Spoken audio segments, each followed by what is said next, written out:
refers to the type of performance acts. Also, and when we say vaudeville as in the type of performance acts, we are usually using a lowercase v. So that would be, for example, I have a visual for this. Hooray! That's muted. Let me share screen. So the acts that came out of came sort of out of circus and saloon performances, like if you were in a bar and it was an open mic, that's kind of the beginning of vaudeville lowercase v. And it usually also included animal acts. I'm going to skip through the animal acts a little bit here. Song and dance, short. Wow, they have a lot of animals on this video. Sorry for any of you guys who are like big elephant fans. You're missing out, right?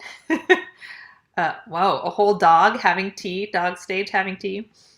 So these are elements that we normally now think of just happening in circus, right? And then also in vaudeville, lowercase v, you'd have physical displays, which would be like your strongman here, who's now we separate those shows usually into competitions for muscle building, but it used to be part of a vaudeville show.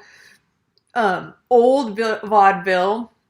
So this is like, this one right here is a mix between slapstick comedy and there's a bit of acrobatics in the end. And there's, the joke going on that the two performers are like going into the dressing room of the dancing girl, ha ha ha. And then what else do we have on this? I might want to skip to the next screen. So all of these count as lowercase vaudeville. Also, you would have, oops. Sorry, I keep having trouble steering around because I can see my Zoom screen is over the clicking buttons. What else is in small vaudeville? Melodrama, which is also known as operetta when there gets to be more music in it. And so a melodrama or an operetta would be a small play or a small musical with opera. And the difference between an opera and an operetta would be that it's much shorter. And an opera, by definition, nobody speaks any lines. You sing all the way through. Musical theater, which came from vaudeville, has acting, and then a song breaks out, usually during an emotional moment. And when you get to musical theater, capital M, capital T, or like those two words stuck together, then you definitely have an integration of the song and dance into the play's storyline. So if you think about any Disney movie, right? It's a acted storyline, people are walking around and talking, and then all of a sudden we get to a character development moment that's very emotional and someone starts singing. And maybe everybody starts dancing along to it, and then you go back to the acting. That's musical theater. But in vaudeville, lowercase and capital V, vaudeville, what you had instead was usually a bunch of different actors and different performing people who had specialty acts. And so those acts would be these short little 5-minute clips.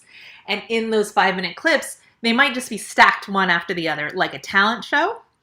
And so the songs and dances weren't integrated with the theme of the rest of the show initially. This clip that you're seeing right here is a Victorian strip trapeze act, and she's going to get no more naked than this, which is her corset, and she's wearing full tights, so she's like not really naked, but this would be considered quite risque. And that's the other difference between little V vaudeville and big V vaudeville.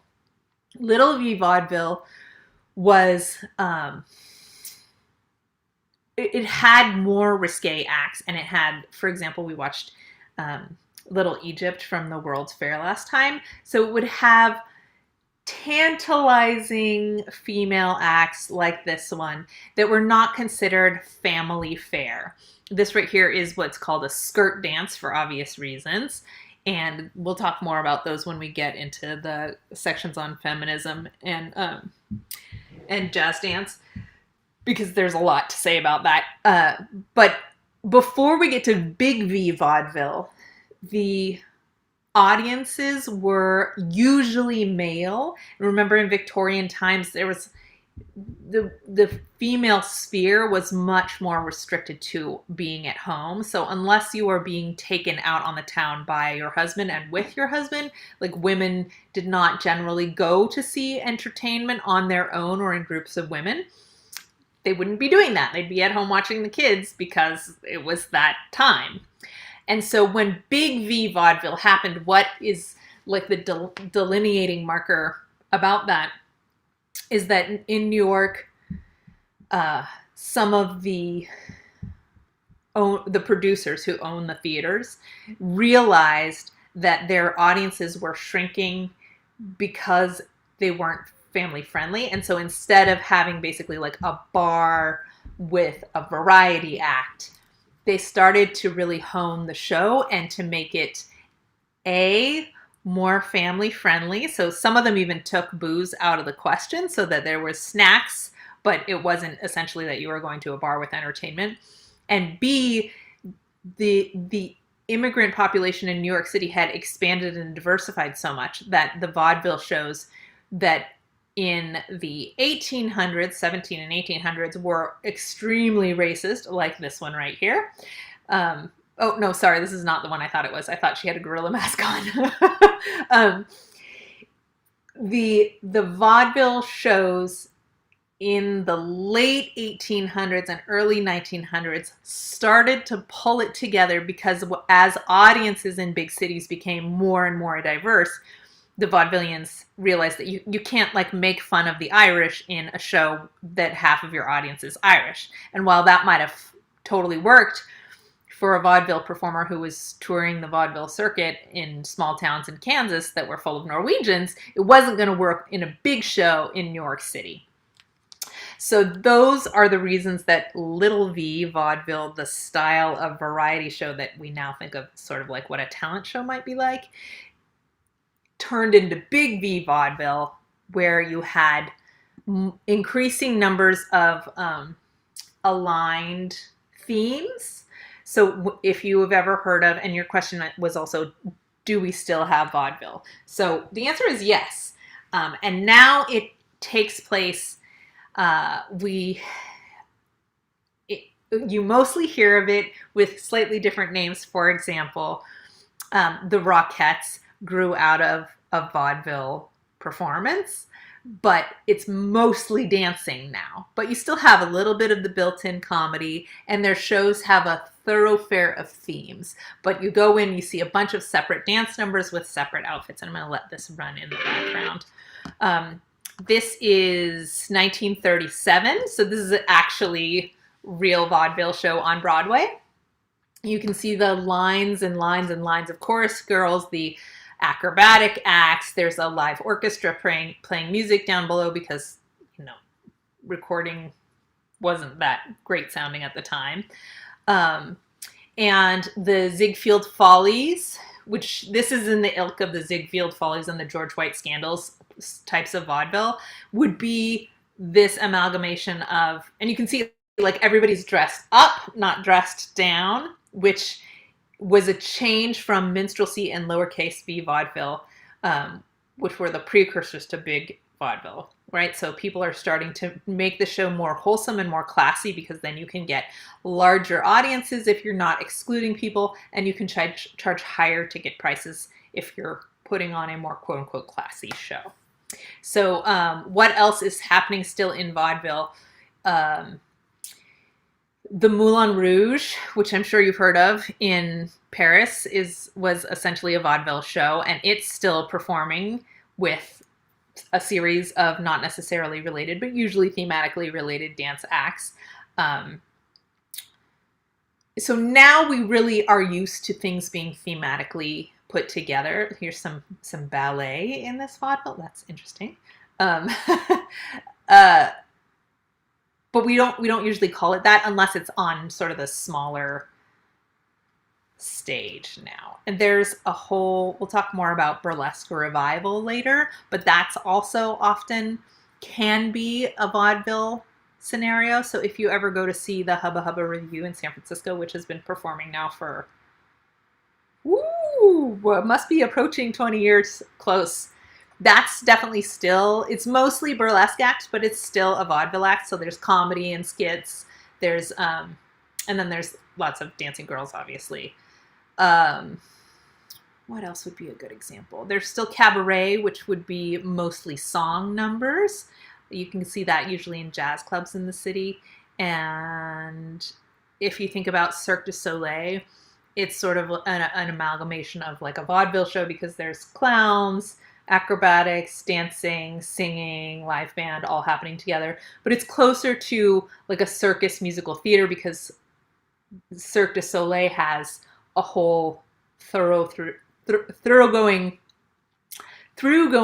plot storyline, and all of the songs and dances are connected to that. So does that was a really good question. Thanks for asking. Did that help clarify a little bit? Yeah, totally. Okay, Thank you. let me spotlight. Okay, so great introductory question. Let me share my screen again. I just found this pretty great image just before class, which is super cool because we're always talking about the Toba circuit, and you heard the performer in the PBS documentary that we started out with talking about going on the Toba circuit. So these are all theaters on the Toba circuit. So if you were going on tour, this is a lot of theaters, right?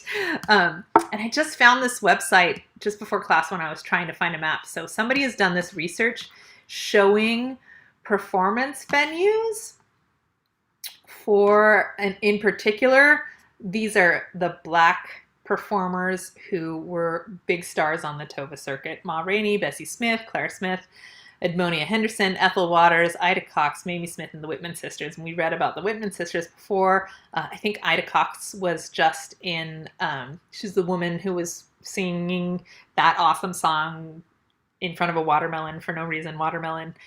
Bessie Smith also danced with Earl Snakehip's Tucker. This is a better version of that map. So this is the Toba circuit.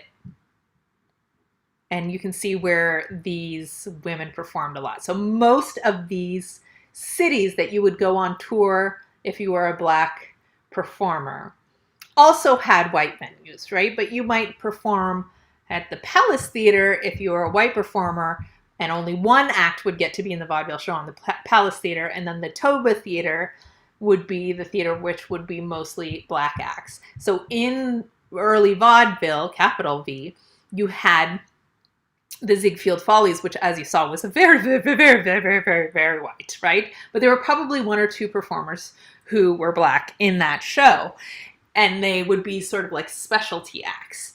And that change that pushed that weight of the number of Black acts on stage and what the rules were the changes that we were talking about.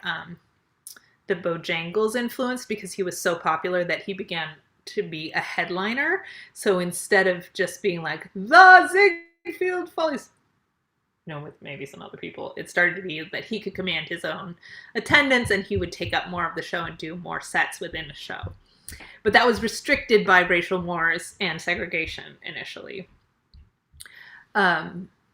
The interesting thing about the Toba Theater tours, also known as the Chitlin Circuit, depending on who you ask, is that these were touring cities not only for vaudeville, but also for musicians. So when you get into the mid 1950s, 1960s, 1970s, these would be the same theaters that would fill up with vaudeville acts that eventually became musical shows, such as James Brown. And all the Motown acts would go through these same theaters in the 1960s and 70s. Young Michael Jackson with the Jackson 5 would be like backstage as runners-up to people like James Brown. And that's part of how Michael Jackson learned to dance, is because he toured all these cities as well. And he would be in mixed acts, standing off to the side and learning from all these performers. Okay, let's go back here. And So I'm trying to think about how we want to get around to talking about Snake Hips Tucker. Well, let's just take this glance.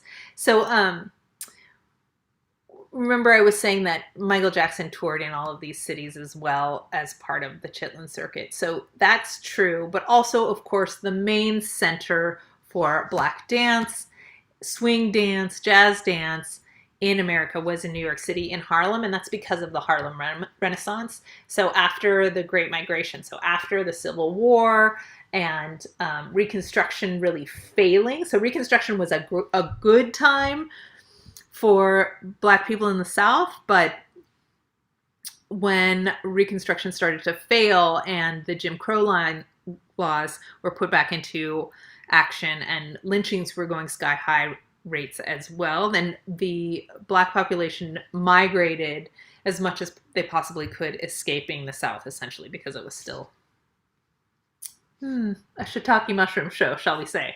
And so lots and lots and lots of people moved to Harlem and founded basically the community that we think of as the Harlem Renaissance, which is where the Savoy Dance Theater was, which was a giant dance club, and it had basically this huge hall. I think the building was almost a block big. That might be an exaggeration, but let's go with it. But essentially the hall was so big, and there was probably a hallway in between sort of dividing the rooms, that there was 2 bands. And so the bands could play for even longer and keep the dancing going, because when one band needed to take a break, you just like go to the other end of the building and keep dancing to the other end. So here is an actual photo. This is some of the art of the dancers at the time. Real dancers dancing live in the Savoy Ballroom. So here we have all of these elements. And then in New York City, also you have white vaudeville. And those dancers, you remember in that clip we saw, there was a lot of tap dance. And so those dancers would often go to Harlem to go dancing in the Savoy Ballroom, but also to actually take dance lessons from the Black dancers in Harlem. Yes, Apollo Theater, absolutely true. Yes. Thank you, Adriana. Let's get down to the theory for this week, shall we? Okay, so we read this week Brenda Dixon Gottschalk's articles talking about the 5 Africanist elements. Yeah, so here's Earl Snake Hicks Tupper and Bessie Smith. And the elements are embracing the conflict, high effect juxtaposition, polycentrism, polyrhythm, ephebism, and the aesthetic of cool. So last week we spent a lot of time talking about the aesthetic of cool and the difference between sort of icy, upright, snobby, white Eurocentric coolness versus the aesthetic of cool from Thompson's article, which is about a serenity and a fluidity that embraces conflict, and that even though that you're cool whether you are doing something that is pleasurable or stressful. So in this version, like, you might be dancing and having a really good time, but you're still serene across your face. You might be wearing a flamboyant outfit and be a ruler, and you're still in control, even though you're passionate, even though you're athletic, even though you're dancing really hard, even though you're flirting. The coolness embraces all of those things. So I wanted to pull up a picture of Brenda Dixon Gottschalk. Oh, what's that? Is that going to help us? Maybe. Is that a link? Just because it's nice to see her face, I think. There she is. So she's a dance academic, writer, and speaker. There are some lectures. If you're really fascinated by the way that she thinks, she has done some recorded lectures that you can find on the internet if you want to dive. And so I wanted to take some time to dive deep into those questions. those subjects. And I think these first two are the ones that I see that it's hard to like pull them apart. So let's cover the second two, which are a bit easier to cover first. That was some confusing syntax. Let's do the second things first and the second be first, you second, right? Exactly. Okay, so when we're talking about ephebism, and I'm going to just type this in here. Ephebism. Oh, whew. We just barely escaped autocorrect. That word is the term for a youthful strength and vitality. So we're talking about dance moves that are showing ephebism would be things like doing the splits or loads and loads and loads of jumping or anything that looks physically strenuous, high kicks, jumping, running, constant squatting, tons of energy, using the Laban effort element to its full and vibrant extreme would be ephebism. Polycentrism and polyrhythm. This one, we can do a little participation here. So let's just stand up where you are because it's fun to move a little bit, right? We don't get to move very much in these lectures. Woo! Oh my goodness, my floor is slippery over there. Okay, so polycentrism. Let's take a moment and roll our shoulders back. You can do this sitting, but it's kind of nice to stand up since we're sitting the rest of the time. Yeah, and let's take a moment and let's just bend our knees, just a little squatty action.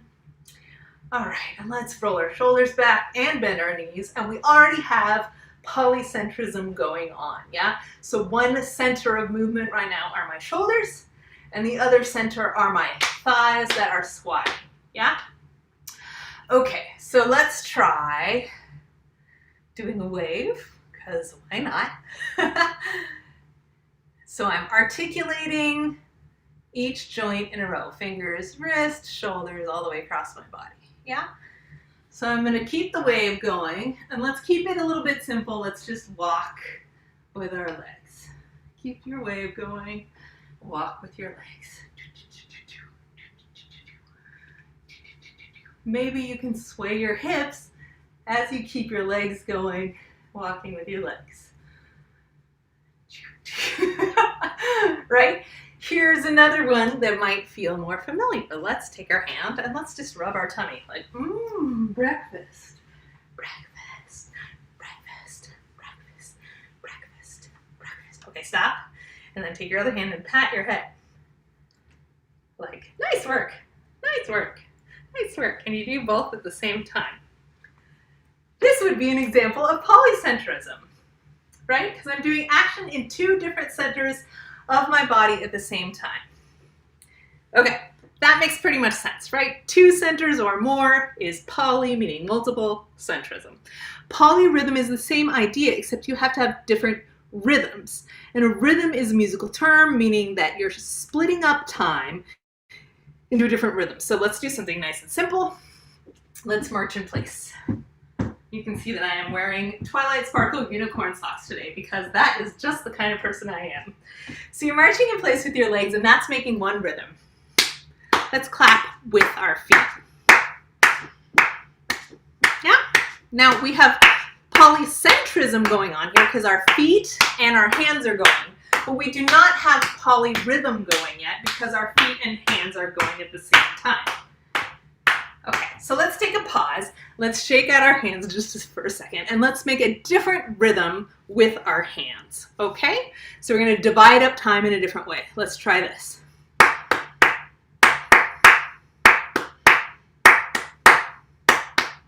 1, 2, 3, 1, 2, 3. So hopefully you're clapping along with me, no big deal. And then I'm going to stop my hands for a moment and I'm going to march my feet. March. And I'm just marching nice and even with my feet. So this is one rhythm, 4 on the floor. This is another rhythm we're going to add, clapping your hands in a triplet.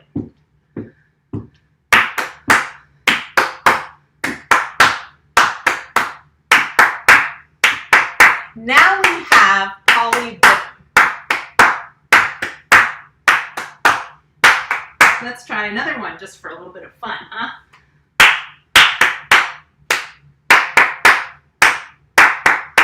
1, 1, 2, 3. 1, 1, 2, 3. 1, 1, 2, 3. 1, 1, 2, 3. 1, 1, 2, 3. 1, 1, 2, 3. 1, 1, 2, 3. Can you march at the bottom? I'm a terrible percussionist, as I just demonstrated, but it's fun, so let's keep trying it.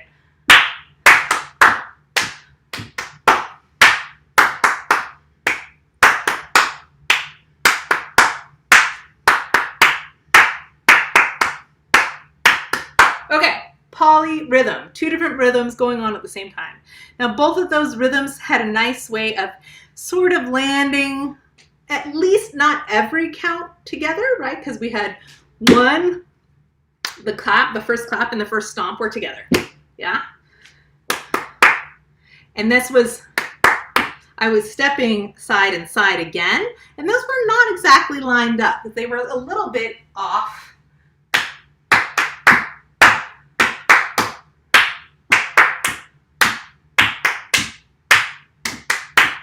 Because it's not the same rhythm as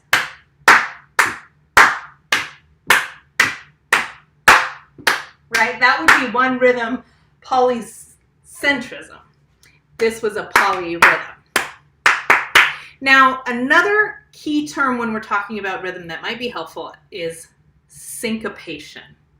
And syncopation is more like the second example because syncopation means you are consciously choosing to be a little bit off of the rhythm. So let's see if we can do something in a syncopated time. Let's keep our feet just marching again because that's a nice, most of us can walk without thinking about it most of the time, right? Unless we're chewing gum. But like, this is a pretty easy way to keep one rhythm generally going. If my beat is down, down, down, down, a syncopated rhythm would accent something that's not on the beat. So if I were going down and my snaps are off the beat, that is a syncopated rhythm that my hands are doing.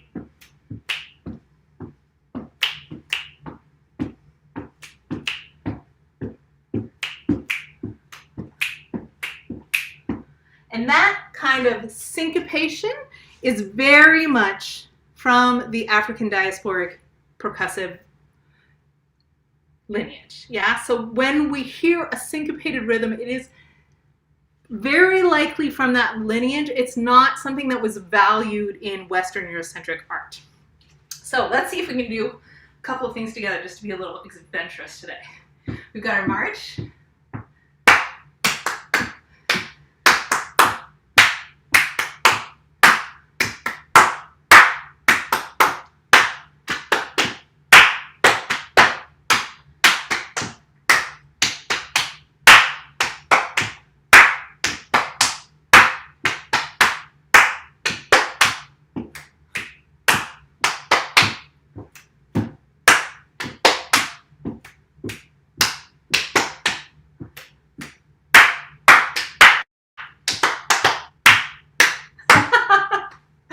Hopefully you had a good laugh out of that one, but I think that covers that idea. Yes? Did we get polycentrism and polyrhythm a little bit more clear after that, y'all? Yeah. Yay! Okay, so let's talk about the next two, embracing the conflict and high effect juxtaposition. So,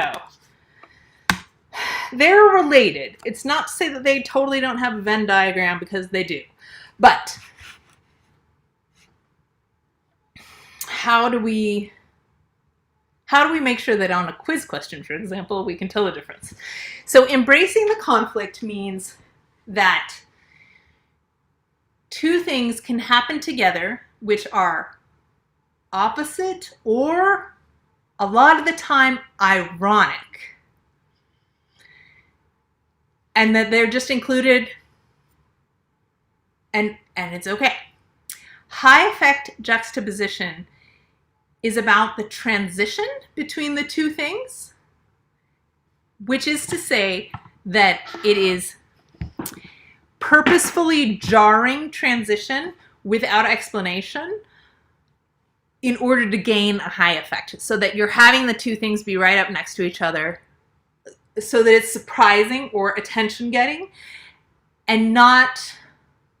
So my counter example, for example, in most forms of art, we all value and appreciate dichotomy and opposites, positive and negative space. For example, right now I'm wearing a black jacket and I have a white background behind me. And so you can see a really clear delineation of where my body is in front of the white space behind me. And that is just the way that human beings' eyes work. Contrast is eye-catching. So the idea of contrast or opposites, black and white, is not high effect juxtaposition. So the white Eurocentric example that we all are most familiar with from ballet would be Black Swan and White Swan, right? In Swan Lake, there is a bad guy and he creates a black swan to show up at the ball to steal the prince away. And we know that this is coming. We know that this is part of the plot, that there's going to be a good guy and a bad guy, and there's a white swan and a black swan, and they're going to wear black and white. All of that is not what we're talking about here. But for the purpose of high effect juxtaposition, what would count as that is if there were just no reason for that at all. Like in Swan Lake, we know that there's a plot and there's going to be a bad guy and it's a trick. So it's all kind of explained. You expect that there's going to be an opposite girl who shows up who's bad. But if White Swan, the character, for example, just decided to dress in black one day and nobody said anything about it, she just showed up and dressed in black, that might be a little bit closer to the example we're talking about. But more often you want to think about, remember we were looking at that snake hips tucker. Sorry, my screen's not sharing.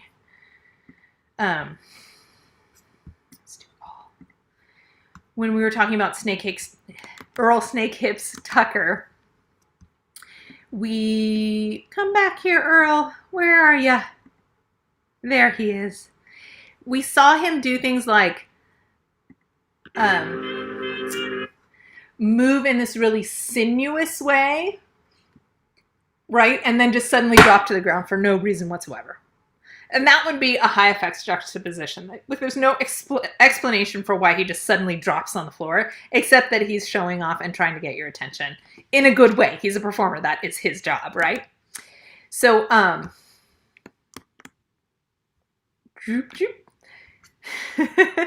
so embracing the conflict means both that you have high effect juxtaposition and that you're using and explain and consciously making a comment about those things. So Earl Snake Hips Tucker is extremely fluid in his hips, right? He has this extreme mobility that you might think is so extreme that maybe it's weird. Remember we're talking about exoticism here, right? It seems almost unhumanly flexible.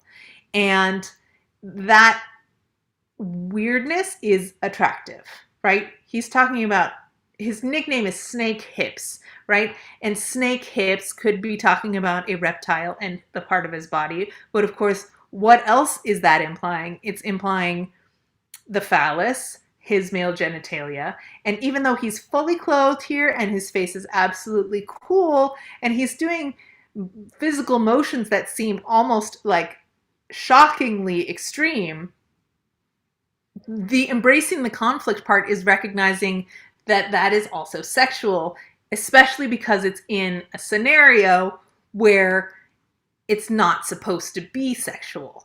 It's a white guy's show. And they talk about him like, oh, this guy, blah, blah, blah, blah, blah. Well, I mean, just look at these guys. I don't know. This is amazing performers. Check him out. Whoa, right? Like, it's in this frame, this now we would see as racist frame, where remember they put the watermelons behind the previous performer. Now Snake Hips Tucker is in front of space? What? What? Why is he in front of space? I don't know. But possibly it's because of that dichotomy, that conflict of wanting to like tone down and hide the sexuality. So Earl Snakehips Tucker, in the lineage from blackface minstrelsy through vaudeville, this is I don't think this is a 1930 video that's been colorized. I think this might be later. But maybe I'm wrong about that. He is still in a position in America where you have full-on segregation going on. The Great Migration has just happened, so we definitely have Jim Crow laws, and lynchings are happening in the South for sure. And to be a black performer on a white stage means that he is stuck with all of those vaudevillian struggles that we heard about in the PBS documentary we're talking about, right? The audience wants you to be black, but they also don't want you to be black. You are supposed to be popular enough to be the one act in the white show, but you can't be too popular because that might take away from the white show. You might not get hired again. You're supposed to be an upstanding citizen who is, covered in clothes from head to toe. It's an up-class show, right? Those guys are wearing tuxedos. But at the same time, his shtick is that he has a fierce physical prowess. He is ephebistic, right? He has physical, youthful abilities, youthful qualities. He has extreme skill with his polycentric and polyrhythmic movement. He's embracing the conflict because he's just pretending to just be this noodle. I'm just a snake. Don't worry about me. But he's also just a snake. I mean, the symbology of that, right?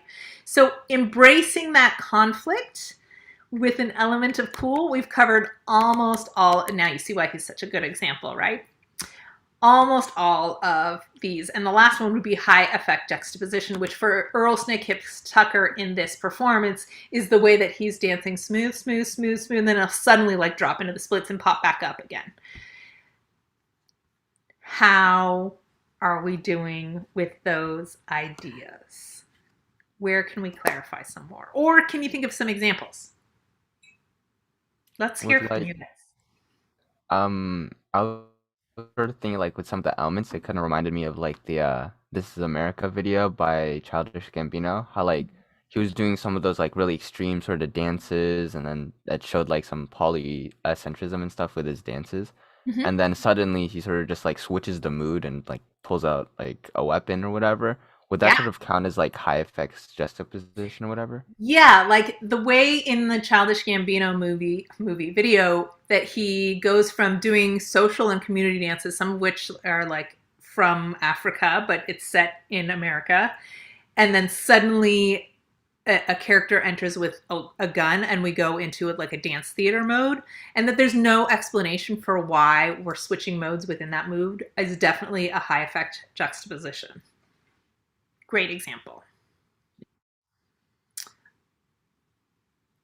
Do we understand the difference between high effect juxtaposition and embracing the conflict? A little bit, yeah. Yeah.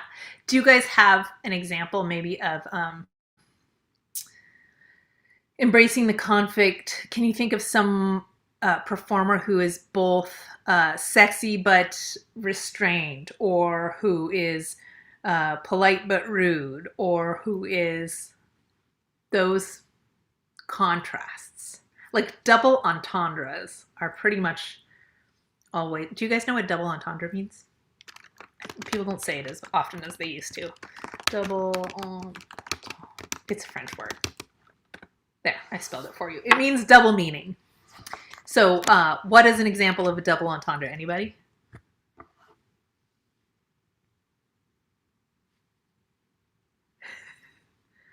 Eggplant emoji. Double entendre. Double meaning. How? So maybe this is a good closing example. Do you remember the cakewalk? Do we talk in depth about the cakewalk? I don't think we have yet. That's so crazy because I keep seeing it in these example videos. So you're watching it and being like, do we talk about the cakewalk? So the cakewalk was, I'm going to scan over here. Sorry, I didn't bring you with me. Share screen. The cakewalk happened in antebellum. Oh, there it is.